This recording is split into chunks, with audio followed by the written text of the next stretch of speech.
በስመ አብ ወወልድ ወመንፈስ ቅዱስ አሐዱ አምላክ አሜን። የተወደዳችሁ የተከበራችሁ የልዑል እግዚአብሔር ቤተሰቦች እንደምን ዋላችሁ? እንደምን ቆያችሁ? አሜን። በቸርነቱና በምሕረቱ የጠበቀን የአባቶቻችን አምላክ ልዑል እግዚአብሔር ስሙ የተመሰገነ ይሁን። ቅዱስ ያሬድ ታሪኩን አብዛኞቻችሁ ታውቁታላችሁ። መከለስ የሚያስፈልገን ዋነኛው ነገር ምንድነው? የቤተ ክርስቲያናችን የዜማ ስነ ስርዓት አብዛኛው በሚባል ደረጃ ወይም ትልቁን ሚና የሚወጣው በዜማ ስነ ስርዓታችን ውስጥ የኛ ቅዱስ ያሬድ ነው። ከቅዱስ ያሬድ ቀጥሎ በዜማ በቤተ ክርስቲያናችን ትምህርት ላይ የሚታወቀው አባ ጊዮርጊስ ዘጋስጫ ነው። በተለይ የቅዱስ ያሬድ ዜማ በጣም ተዳክሞ በነበረበት ጊዜ ላይ አባ ጊዮርጊስ ባይኖር ኖሮ አሁን ላይ የምንመለከታቸውን የዜማ ስነ ስርዓቶች ለማግኘት በጣም ከባድ ይሆን ነበር። በቤተ ክርስቲያናችን የነገረ አበው የሚባል ትምህርት አለ፣ ወይም ፓትሮሎጂ ይባላል። ይሄ ትምህርት ስለ አባቶቻችን አንደኛ ታሪካቸው ያጠናል፣ ሁለተኛ ዜናቸውን ወይንም ደግሞ ታሪካቸውን ካጠና በኋላ ደግሞ ስራቸውን ያጠናል፣ ሶስተኛ ደግሞ ከነሱ ስራዎች ውስጥ ሰዎች ምን ቁም ነገር ሊወስዱባቸው የሚችሉባቸውን ነገሮች ደግሞ አውጥቶ ያስተምራል። ስለዚህ እኛ የምንከተልበት የዚህ የመዝሙር የቅዱስ ያሬድን ታሪክ የምናጠናው በዚህ መንገድ ነው። ታሪኩን እነግራችኋለሁ። ታሪኩን የምንናገረው ከታሪኩ ቁም ነገር ውስጥ ወስደን ከኛ ምን ህይወት መማር እንችላለን የሚለውን ማስታወስ እንድንችል ነው። ከቅዱስ ያሬድ ዜማ በፊት እንግዲህ የብሉይ ኪዳን ዜማ እንደነበረ ነው የዜማ መምህራን የሚናገሩት። የብሉይ ኪዳን ዜማ ማየህዜኒ እየተባለ ይጠራል። ይሄ ዜማ በአሁን ላይ በሚተገበርበት ደረጃ ላይ ምን ይመስላል ቢባል የዳዊት ውርድ ንባብ ነው የሚመስለው።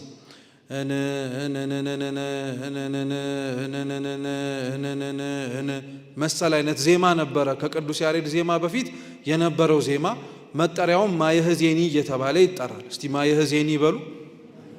ይሄ ዜማ ከቅዱስ ያሬድ የሰማያዊውን ዜማ ተገልጦለት ከመምጣቱና ቤተ ክርስቲያንም አገልግሎት ከመስጠቷ በፊት የነበረው ዜማ የሚጠራበት የዜማ መንገድ ነው። ሌላው ደግሞ በንባብም ጭምር ይሄድ እንደነበረም በዜማ ላይ ጥናት የሚያደርጉ መምህራን ሊቃውንተ ቤተ ክርስቲያን ይናገራሉ። የቅዱስ ያሬድ ታሪክ ላይ ቁም ነገር የተወሰኑ ነጥቦችን ለማንሳት የመጀመሪያው ቅዱስ ያሬድ ሚያዝያ 5 ቀን 505 ዓመተ ምህረት በአክሱም ከተማ ነው የተወለደው። አባቱ ይስሐቅ ወይም አብዩድ፣ እናቱ ክርስቲና ወይም ታውክሊያ ይባላሉ። አባቱ በልጅነቱ ስለሞተ እንደምታውቁት እናቱ ለትምህርት እድሜው በደረሰ ጊዜ ላይ የአክሱም መምህር በነበረው በአጎቱ ወይም በሷ ወንድም ዘንድ በጌዲዮን በሚባል ዘንድ እንዲማር አድርጋለች። ቅዱስ ያሬድ በተወሰነ መልኩ ትምህርት ለመማር ከገባ በኋላ ትምህርት አልዋሃደው ብሎ ነበር። የቅዱስ ያሬድን ትምህርት አለመዋሃድን በሁለት መልኩ ነው አባቶቻችን የሚያስተምሩት። የመጀመሪያው ምንም አይነት ትምህርት ሊገባው አልቻለም የሚሉ ሊቃውንተ ቤተ ክርስቲያን አሉ። ቢማርም ትምህርቱ ውስጡ ዘልቆ ልቡናው ሰሌዳ ላይ ተጽፎ ማስታወስ አልቻለም የሚሉ አሉ። ሁለተኞቹ ደግሞ ቅዱስ ያሬድ ሲማር በጣም የከበደው የነበረው የቃል ትምህርት ነው። እየሰማችሁ ነው? የቃል ትምህርት ነው የከበደው። ማለትም በቃል ትምህርት ውስጥ የመጨረሻው የቃል ትምህርት ማገባደጃ የሚባለው መዝሙረ ዳዊት ነው። ስለዚህ መዝሙረ ዳዊትን በቃሉ ሲያጠና ተመሳሳይ የሆኑ የመግቢያ አንቀጾች ወይንም ደግሞ የመግቢያ መስመሮች አሉ እና እነዛን መስመሮች ሸምድዶ በውስጡ ለመያዝ በጣም ይከብደው ስለነበረ ትምህርት አልተዋሃደውም የሚባለው ደግሞ ለዚህ ሁለተኛ ምክንያት ነው ይባላል። በሁለቱም ብትመለከቱት በኋላ ላይ ለምናነሳው እግዚአብሔር ዕውቀት ገለጠለት ብለን ስንናገር ያው ድንቅ መሆኑ አይቀርም። እግዚአብሔር ለቅዱስ ያሬድ የገለጠለት ዕውቀት ካለማወቅ ወደ ማወቅ ነው ካልን በጣም የሚደንቅ ነገር ነው። እግዚአብሔር ለቅዱስ ያሬድ የገለጠለት ዕውቀት ግራ የሚያጋባውንም ግልጽን ያደረገለት ብንልም የሚደንቅ ነገር ነው። ስለዚህ ትምህርት አልተዋሃደውም ነበረ። ትምህርት እንዳልተዋሃደው በተመለከተ ጊዜም ላይ አጎቱ በጣም አብዝቶ ይገርፈውና ይመታው ነበረ። ይህን ያደርግ የነበረው ትምህርት ስላልተዋሃደው ብቻ አይደለም። በደንብ አድርጋችሁ ስሙ። ይህን ያደርግ የነበረው ከቅዱስ ያሬድ ብዙ ይጠብቅም ጭምር ስለነበረ። አንዳንዴ በጣም በመማር ማስተማር ሂደት ውስጥ ከመምህራኖቻቸው ጋር በጣም ቅርብ የሆኑ ደቀ መዛሙርት ሁለት አይነት ግንኙነት ሊኖራቸው ይችላል። አንዳንዱ በጣም ከቅርበታቸው የተነሳ ተማሪዎቹ መማር የሚያስፈልጋቸውን ዕውቀት ብዙም ሳይጨብጡት ከመምህራኑ ጋር ባላቸው ቅርበት ብቻ ዝም ብለው የሚያልፉ አሉ። እየሰማችሁን? አሁን በመዝሙር እቺን እየገለበጣችሁ መስማት ትችላላችሁ። ወዳጅነት፣ እህትነት፣ ወንድምነት መሰል አይነት ነገር ውስጥ በጣም ትስስር ያለው ሰው ምንም ሳይለፋ ሳይደክም እንደሌላው ማድረግ የሚጠበቅበትን ሳያደርግ የሚያልፋል። በሌላው መልኩ ደግሞ በጣም ወዳጅነታቸው ከመምህራኖቻቸው ጋር ቅርብ የሆኑ ሰዎች ደግሞ መምህራኖቻቸው ወንበራቸውን ተክተው እንዲያስተምሩ ስለሚፈልጉ አብልጠው ትኩረት ያደርጉባቸው ነበር።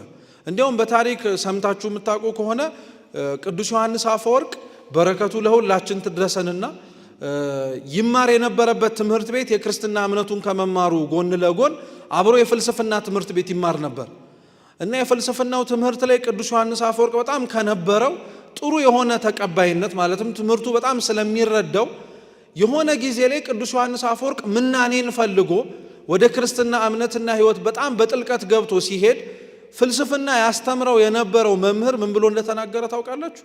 ክርስቲያኖቹ ባይቀሙን ኖሮ ዮሐንስ አፈወርቅ የኔን ወንበር ይተካ ነበረ ብሎ ተናግሮለታል። ተማሪዎችና መምህራን የሚኖራቸው ቅርበት ዕውቀት የማስተላለፍ ብቻ ሳይሆን ተተኪውንም የመተካት ነው። ስለዚህ ጌዲዮን በጣም አርጎ ቅዱስ ያሬድን ይቀጣው የነበረው ጠልቶት አይደለም፣ ያንን ጉባኤ ቤት ይረከበኛል፣ ያንን ጉባኤ ቤት ይቀበለኛል ብሎ ተስፋ ስለነበረው ነው። ይሄንን በጊዜው ግን ቅዱስ ያሬድ ስላልተረዳ ዱላው በጣም ሲበዛበት ማይኪራህ ወደምትባል አክሱም ላይ ወዳለች ከተማ ወይም በአክሱም ቅርብ ርቀት ወዳለች ቦታ ሸሽቶ ሄደ። እንደምታውቁት ቅዱስ ያሬድ ወደዛች ቦታ ከሄደ በኋላ በስዕሉ ላይ እንደምትመለከቱት ከፀሐዩ ግለት ባረፈበት አካባቢ ላይ የነበረ ምንጭ ውሃና ዛፍ ነበረ። በዛፉ ላይ ያለችዋን ፍሬ ለመብላትና ለማግኘት ብሎ ቅዱስ ያሬድ ያቺን ቦታ ላይ ተኝቶ ሲመለከት ትሏ ብዙ ጊዜ ማለትም 6 ጊዜ እየወጣች ትወድቅ ነበር። እየሰማችሁ ነው? 6 ጊዜ ወጣች፣ ወደቀች፣ በሰባተኛው ፍሬውን አገኘች። ቅዱስ ያሬድ ከዚህ ትልቅ ቁም ነገር ወሰደ። ቅዱስ ጳውሎስ የሮሜ መልእክቱ ምዕራፍ 12 ላይ እንዲህ ይላል፣ እግዚአብሔር ለፍጥረቱ በፍጥረቱ የተገለጠ ነው ይላል። ሰሚ ጆሮ፣ አስተዋይ ልቡና ላለው ሰው እግዚአብሔር ጉባኤ መዘርጋት ራሱ ላይጠበቅበት ይችላል። ከሚያያቸው ነገሮች እንዲማር ማድረግ ይችላል። አሁን እኛ አልሰማ ስላልን ነው። እየሰማችሁ ነው? አልሰማ ስላልን ልቡናችን ስለደነደነ ዙሪያችን ባሉ ነገሮች የሆነ ነገር መማር ስላቃተን ነው እንጂ ዙሪያችን ላይ ያሉ ነገሮች ብቻ በቂ አስተማሪዎች መሆን ይችላሉ። ለዛ ነው ትንሽ እድሜ ጠገብ ያሉ ነገሮችን ግራና ቀኝ ማስተዋል የቻሉ እግዚአብሔርም ማስተዋልን የሰጣቸው አባቶቻችን ብዙ ትምህርት ጉባኤ ሳይገኙ የሥነ ፍጥረታት ለውጦችን አይተው በጣም ትልቅ የሆነ ቁም ነገር ይማራሉ። አሁን አይታችሁ ከሆነ ዓለም ላይ ሀገር ላይ ያለ በጣም ብዙ ምስቅልቅል የሆነ ነገር ሲመጣ ወጣቱና ወይም ደግሞ ያልተማረው ሰውና የተማረውና ማስተዋል ያለው ሰው በጣም የሚለያይ ሐሳብ ነው የሚያነሳው። ማስተዋል ያለው ሰው ዙሪያው ላይ ያለውን መዓት ይመለከትና ምን ብሎ ይረዳል? ይሄ የመጣው ስለኛ ኃጢአት ነው ይላል። እስቲ ይሄ የመጣው በሉ ይሄ የመጣው ስለኛ ኃጢአት ነው። ይሄንን ለማለት ግን ማስተዋል ይጠይቃል። በመሰረቱ ማስተዋል የሌለው ሰው ይሄ የመጣው በእኔ ኃጢአት ነው ከማለት ይልቅ እነገሌ እንዲህ ስላረጉ ነው እንደዚህ ሆነው ብሎ ይናገራል። አሁን ጊዜ ኖሮን በስነ ስርዓት ብናየው የዮናስን ታሪክ ብቻ ለማንሳት በዚች ምሳሌ እንሞክር እስኪ። ዮናስን እንደምታውቁት ከነበረበት ቦታ ላይ ተነስቶ ወደ ነነዌ የተላከው እግዚአብሔር ነነዌ ላይ ያሉ ሰዎች እንዳይጠፉበት ምሕረት እንዲያገኙ ነው አይደለ? እሱ ግን ወደ ተርሴስ ሸሸ። ወደ ተርሴስ ሲሸሽ እግዚአብሔር የተሳፈረበትን መርከብ በማዕበል ናጣት። ብዙ ሰዎች ማዕበሉ የተነሳበትን ምክንያት ስላላወቁ ምናልባት መርከቧን ለማትረፍ ብለው ያላቸውን ነገሮች በሙሉ ወደ መሬት ጣሉ። እየሰማችሁ ነው? ወደ ባህሩ ጣሉ። እንደዛም አድርገው ምንም ሊስተካከል አልቻለም። ስለዚህ ያላቸው አማራጭ ምንድነው? ወደ አማልክቶቻቸው መጮህ ጀመሩ። ይሄ ሁሉ ሲፈጸም ዮናስ መርከቧ ውስጥ ተኝቶ ነበር። መጨረሻ ላይ ከክፍሉ ውስጥ ገብተው ከመርከቡ ሲፈልጉ ዮናስን አገኙት። አንተ ስንጠፋ ግድ አይልህም ወይ? ቢያንስ እንኳን ያንተን አምላክ ይሰማን ከሆነ ወደ እግዚአብሔር ጩህ አሉ። አሁን በዚህ ክስተት ላይ ከነዚህ ሰዎች ንግግር በደንብ ማስተዋል ያለባችሁ ነገር እነዚህ ሰዎች ከተናገሩት ንግግር በጣም ትልቁ ቁም ነገር ምን መሰላችሁ? ወደ እግዚአብሔር ጩህ የሚለው ብቻ ሳይሆን እነሱ ወደሚያመልኳቸው አማልክት ጮኸው አልሰማ ብለው ነበር። ከሚያመልኳቸው አማልክት ጩኸት አለመሰማት በኋላ ነው ዮናስን ወደ ማን ጩህ ያሉት። አሁን ዮናስ እናንተና እኔ ብንሆን ኖሮ ምክንያት እኮ ማድረግ እንችል ነበር።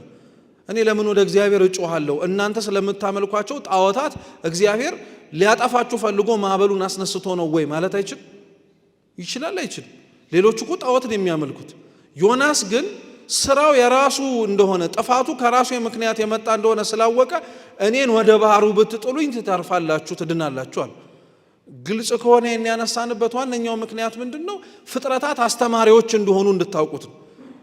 ለዮናስ እኔ ነኝ ጥፋተኛ እንዲል ያስደረገው እግዚአብሔር ወርዶ በአንተ ምክንያት ነው የወረደብህ ብሎ ሲናገረው አይደለም። የአብዛኞቻችን አገልግሎቶቻችን እንዳልፈለግ ነው የመዝሙር ስርዓታችን እንደሚገባው ያልሆነበት ምክንያት ምን ይመስላችኋል? ትምህርቱ ከገባችሁ አሁን መልሱን እናንተ ትመልሱታላችሁ። እንዳሰብነው ያልሆነው መዝሙራቶቻችን ማደግ በነበረባቸው ልክ ሳያድጉ የቀሩበት ምክንያቱ ምን ይመስላችኋል? እስኪ እኔ በሉ። ስለተባላችሁ ሳይሆን አምናችሁበትም መሆን አለበት። እስኪ እኔ በሉ። እኔ ነኝ፣ እኔ ጥፋተኛ ስለሆንኩኝ ነው። ማወቅ ስላልቻልኩኝ፣ ማወቅ ብቻ ሳይሆን ተረድቼ ደግሞ የሚጠበቅብኝን ስላላደረግኩኝ ነው።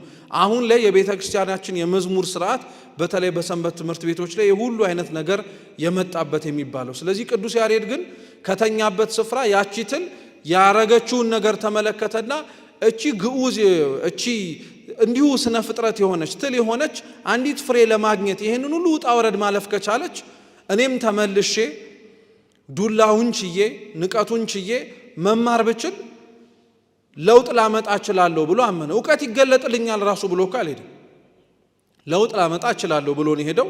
ስለዚህ ይህንን ባየው ትል ከተማረ በኋላ ቅዱስ ያሬድ ተመልሶ ይቅርታ ጠይቆ በእግዚአብሔር ገላጭነት በአንድ ቀን ብዙ ምስጢር ነው የተገለጠለት። ቅዱስ ያሬድ ይቅርታ ጠይቆ ከማይኪራ ተመልሶ ወደ አክሱም ቤተ ቀጢን ወደምትባለው ጉባኤ ቤት ሲገባ አባቶቻችን ይናገራሉ። የገባበት ቀን ላይ ነው መጽሐፍ ቅዱስ የተገለጠለት። ቅዱስ ያሬድ ዜማ ከመገለጡ በፊት መጀመሪያ የተገለጠለት መጽሐፍ ቅዱስ ነው። እየሰማችሁ ነው? እየሰማችሁ ነው? የተገለጠለት ከዜማው በፊት ምንድን ነው? ለምን ይሄንን ማንሳት አስፈለገን መሰላችሁ? መዘምራን የሚዘምሩትን ዕውቀት ሳያውቁ መዘመር እንደማይችሉ ይሄ ራሱ ትምህርት ነው። ሰው ሳይማር ሰው የሚዘምረው ነገር ምንነቱን ሳይረዳ በቂ የሆነ ቢያንስ የመጽሐፍ ቅዱስ ዕውቀትና ግንዛቤ፣ ታሪክ፣ ሐሳብ፣ ዶግማ ሳይኖረውና ሳይረዳ እንዲሁ ዝም ብሎ በተለይ አገልጋዮች ለሆንን ሰዎች በጣም ነው የሚያሳዝነው። እንዲሁ ዝም ብለን መዘመር አንችልም። መጽሐፋችን ላይ እስትንፋስ ያለው ሁሉ እግዚአብሔርን ያመስግን ይላል። እስትንፋስ ያለን ግን እኛ ብቻ እኮ አይደለም፣ እንስሳትም እኮ አላቸው አይደል እንዴ? ከእንስሳት የተለየ ቢያንስ መዝሙር መዘመር የለብንም ብላችሁ አታምኑ? ከእንስሳት እኮ የተለየ መዝሙር መዘመር አለብን፣ በቃ ግዴታችን። እንስሳት በማስተዋል ይዘምሩ አይዘምሩ ፈጣሪ ነው የሚያውቀው። እኛ እነሱ የሚዘምሩበትን ክህሎትና ብቃት ለማወቅ ራሱ ቅድስናውም ስለሌለንም ጭምር ቢያንስ ግን እኛ የምንዘምርበትን ያዘማመር ሁኔታ ግን መገምገም እንችላለን። የኛ ያዘማመር ሁኔታ ላይ ስትመለከቱት በወንጌል የታጀበ የመዝሙር አገልግሎት አብዛኞቻችን የለንም። የወንጌል ዘማሪያን ስላልበዙ ነው። ዘማሪያን ብቻ ስለሆኑ አብዛኛው የተሐድሶ መናፍቃን ጥቃት የመጣው በስብከት ነው በመዝሙር ነው? መልሱ እንጂ በመዝሙር ነው። እኛ ሀገር ላይ አብዛኞቹ ትምህርቶች በመዝሙር ነበረ ሲሰራጩ ነበር። የሚያደምጠውም ሰው ሆነ እንደኛ ደግሞ መዘምራን ተብሎ የተሾመውም ሰው ወንጌላትን ያለማወቅ ድክመታችን ስለነበረብን በቂ የሆነ የቤተ ክርስቲያኒቷን ትምህርት ተቀምጠን ለመማር ጊዜ የለንም ስለምንል ብዙ ዋጋ አስከፍሎናል። በጣም ብዙ ዋጋ። ይሄ ወደ ኋላ ተመልሰን ማንሳትም አይጠበቅብን። በደንብ አድርገን ነው ዋጋ የከፈልንበት ክርስቲያኖች። ስለዚህ ቅዱስ ያሬድ በመገባበት በመጀመሪያዊቷ ቀን ላይ ይቅርታ ጠይቆ ገባ። ንቡረ እድ ኤርምያስ የሚባለው የቤተ ክርስቲያናችን መምህር ሲናገሩ ምን ይላሉ? ቅዱስ ያሬድ የገባበት የመጀመሪያው ቀን ላይ ይቅርታ ስለጠየቀ ብቻ አይደለም ዕውቀት የተገለጠለት። እየሰማችሁ ነው? ይቅርታ ስለጠየቀ ብቻ አይደለም ዕውቀት የተገለጠለት። ቅዱስ ያሬድ ዕውቀት የተገለጠለት በገባበት ቀን ላይ ከሱ ጋር አብረው ይማሩ የነበሩ ሌሎች ደቀ መዛሙርትን እየዞረ እግራቸውን ያጥበው ነበር። ያጠበውን እጣቢ ደግሞ ይጠጣው ነበር። ቅዱስ ያሬድ ዕውቀት ይገልጥልኛል ብሎ በማመን ማለት ነው። አሁን ከኛ መካከል ላጣነው ዕውቀት በሉት ለምናፈልገው ነገር የወንድምና የእህቶቻችንን እግር እጣቢ እንጠጣ ይሆን? ይሄንን ስትመለከቱት ራሱ ውስጣችን ምን አይነት ነገር እንዲገባብን ፈልጌ መሰላችሁ? ትክክለኛው ዘማሪ ነው የሚባለው ቅዱስ ያሬድ ያለውን ሕይወት ተመልከቱት። የመዘምራን እግር እንኳን አጥቦ የሚጠጣ ፍጹም ትሁት የሆነ ማንነት ነበር።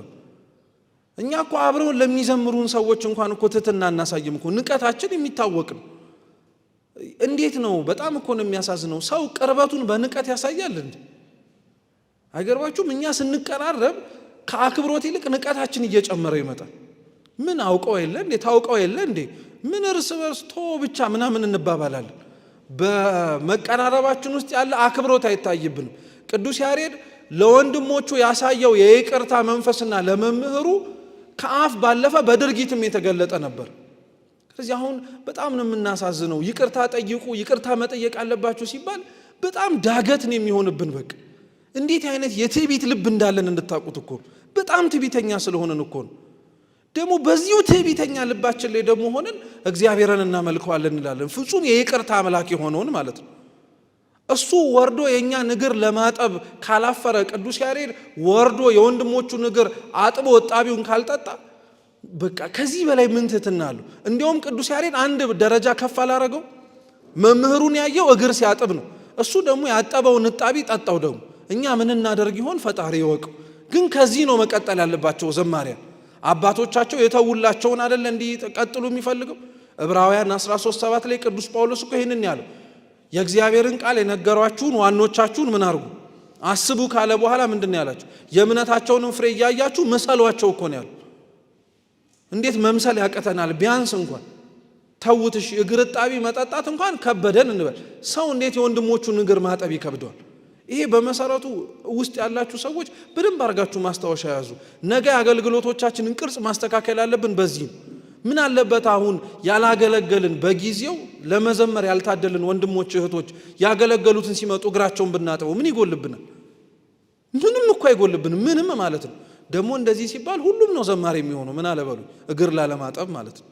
ሁሉም ተነስቶ ልዘምር ነው የሚለው። የማይሸመድደውን መዝሙር ራሱ መሸምደድ ይጀምራል። ግን ምን አለበት ሁላችንም እንደዚህ አይነት ትሕትናው ቢኖረን ኖር። ቅዱስ ያሬድ ይሄንን በማድረጉ ምክንያት የገባበት የመጀመሪያው ቀን ላይ መጽሐፍ ቅዱስ በሙሉ ነው የተገለጠለት። ያንን መጽሐፍ ቅዱስ የተገለጠለትን አባቶቻችን እንደሚነግሩን ቀጣዩ ክፍል የታሪኩ የሚሄደው ደግሞ ቤተ ቀጢን ተብሎ በተጠራው አጎቱ ጌዲዮን ያስተምርበት በነበረበት ቦታ ላይ ቅዱስ ያሬድ እሱ ራሱ መምህር ሆኖ ተመደበ። ስለዚህ አላዋቂው ቅዱስ ያሬድ አሁን አዋቂ ሆነ ማለት ነው። በዚህም ምክንያት የቅዱስ ያሬድን ትጋቱን የቅዱስ ያሬድን ትሕትናውን የተመለከተ እግዚአብሔር ደግሞ ለሌሎች ያላደረገውን ለሱ ማድረግን ፈለገ። እሱም ምንድነው? በታሪኩ ላይ እንደምትሰሙት ቅዱስ ያሬድ የሚታወቅበት ትልቁ መታወቂያና መገለጫው የመጽሐፍ መምህሩ ብቻ ሳይሆን መምህር መሆኑ ሳይሆን ይቅርታ የዜማ መምህር መሆኑ ነው። ይህንንም አምላካችን ቅዱስ እግዚአብሔር 3 አዕዋፋት ይባላሉ።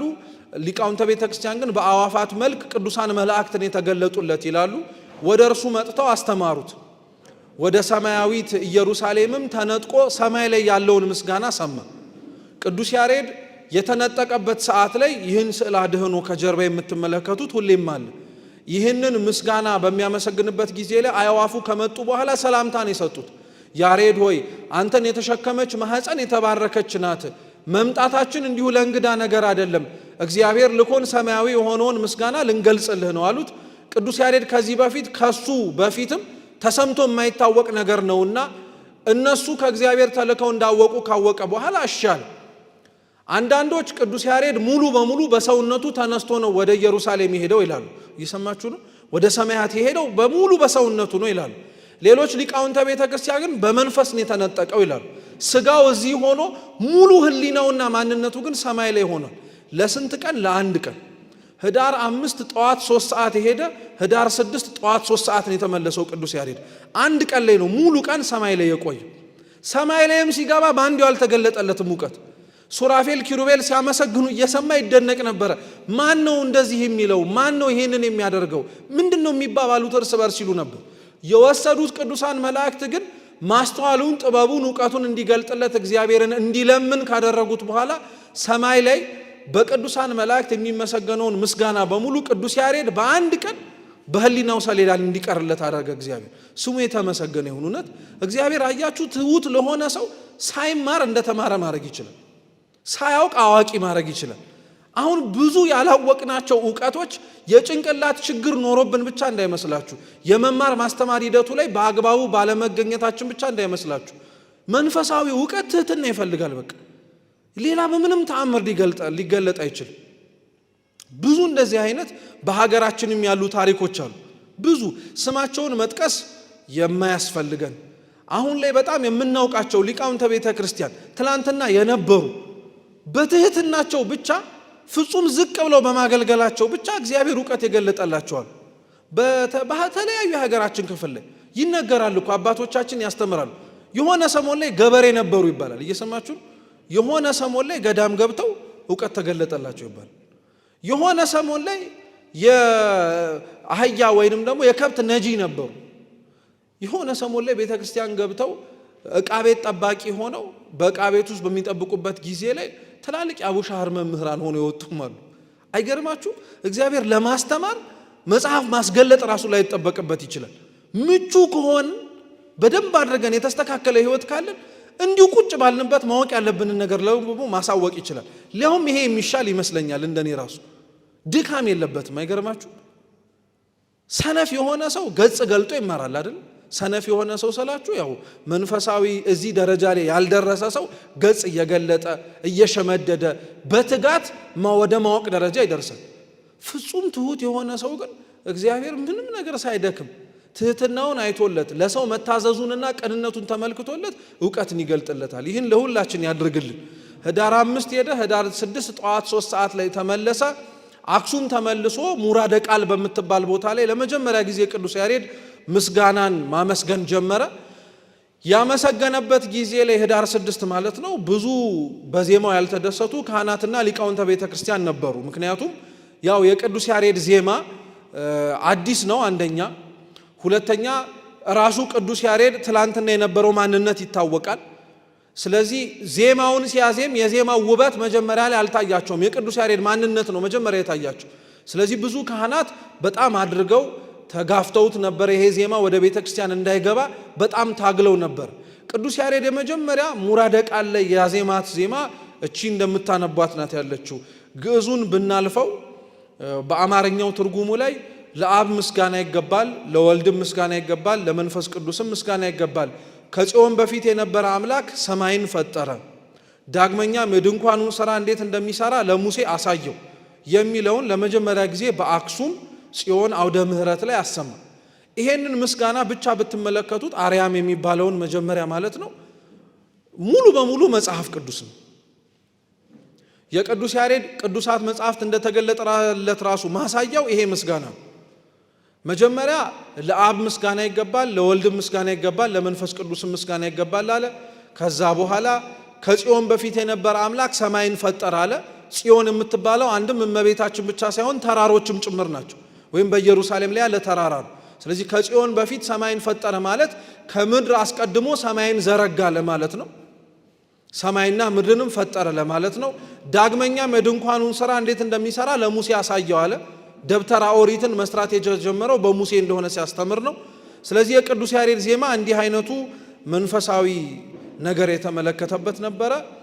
ከዛ ቀጣዩ ላይ ብዙ ካህናተ ቤተ ክርስቲያን ጥያቄ ሲያበዙ የቅዱስ ያሬድን ዜማ ለመቀበል ደግሞ ፈቃደኞች የሆኑም ጭምር ስለነበሩ በአክሱም ሀገር ሌሎችም ሊቃውንተ ቤተ ክርስቲያን በአክሱም ጽዮን ከተማ ላይ ለ7 ቀን ሱባኤ ከያዙ በኋላ በሰባተኛው ቀን መጨረሻ ላይ አክሱም ጽዮን ላይ ጌታችን መድኃኒታችን ኢየሱስ ክርስቶስ ለስም አጠራሩ ክብር ምስጋና ይድረሰውና በቀራንዮ ጎልጎታ እንደተሰቀለው ሆኖ በአክሱም ጽዮን ጉልላት ላይ ታየ። ቅዱስ ያሬድ በቀኝ በግራ እልፍ አእላፍ መላእክት አብረውት ቆመው እንደሱ ሲያሸበሽቡ ሲያጨበጭቡ ታየ። የዚህን ጊዜ ላይ እውነትም ሰማያዊ ዜማ ነው ብለው አመኑ፣ ተቀበሉ። ከዛ በኋላ የቅዱስ ያሬድ ዜማ ወደ ቤተ ክርስቲያን ነው የገባው።